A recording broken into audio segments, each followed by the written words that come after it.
анимигээр төхөр бэлдсэн байна. Бичлэгэндээ тавтамжлаа. Гэрч төртийн цагт хамгийн өвчхэг, хамгийн хайргас хаан байдаг байж. Fuck, нэг үлгэр шиг эхэлчлээ. Тэр нэг өдөр ахин төрсөн юм. Тэгээ түүнийг шинэ эцэг их нь ухтаж авна. Аав нь түүнийг Артур гэж шууд нэрлэнэ. За манай гол дүрийн нэр бол Артур. Аав нь би бол Рейнольд. Чиний аав гэдэг. Одооноос Рей. Энэ бол түүний ээж Алис. Энэ хүмүүс бол одооноос түүний эцэг. Артур дахин төрсөн гэдгийг мэдэхгүй хэсэг эцэг ихээ харж гайхна.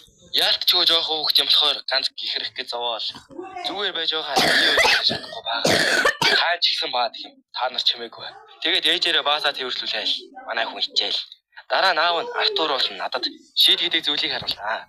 Хэдэн өдөр, магадгүй хэдэн 7 хоног, хэдэн сар ч өнгөрсөн баг. Артур анх удаахаа мөлхөд зорно. Ээж аав нь хажуудлаас нь баярлал. Эхний ямар тааш ингэж мөлхөд сурж байгаа юм. Артур ээжтэй үнсүүлчээл унтаж байгаа юм чи. Алис явсны дараа нөгөөдөг чи удаагаас унтж байсан байдیں۔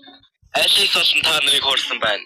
Орноосоо буугаал, мөлхөж яваал. Ээжийнхээ Артур гараад номын сан руу ороход нэг ном татаж уншиж байгаа юм. Энэ номон дээр газрын зураг байх ба энэ твд нь 3 хаант улс байгаа. Дарвин хаант улс буюу одоонууд амьдардаг улс.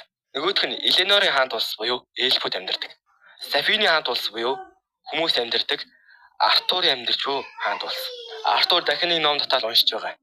Тэгтээ энэ амар хөөрхөн та нар үзтээ.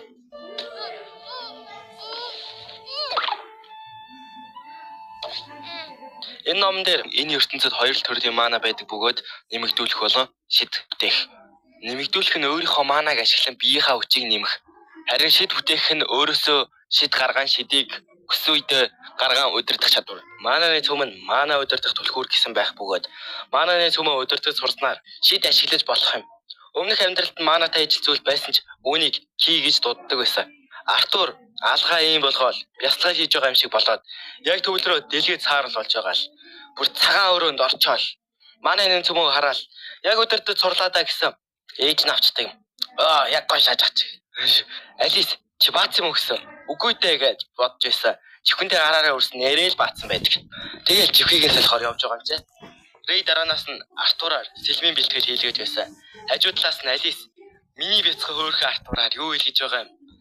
Би зүгээр л тэр сэлэм хэрхэн тэр дөнгөж алхаж сурж байгаа гэд. Рей ч бас сайхан гар юм а тий. Дараа нь хотоор Артур ээжтэй өрүүлээд явдаг.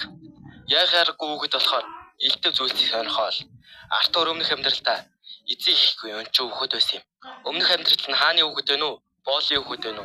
Хүчтэй л бол хаан болдог байсан. Тийм учраас Артур хаан болоод нэг ч өдөр амрах хэрэггүй байлаа. Хаанаас ч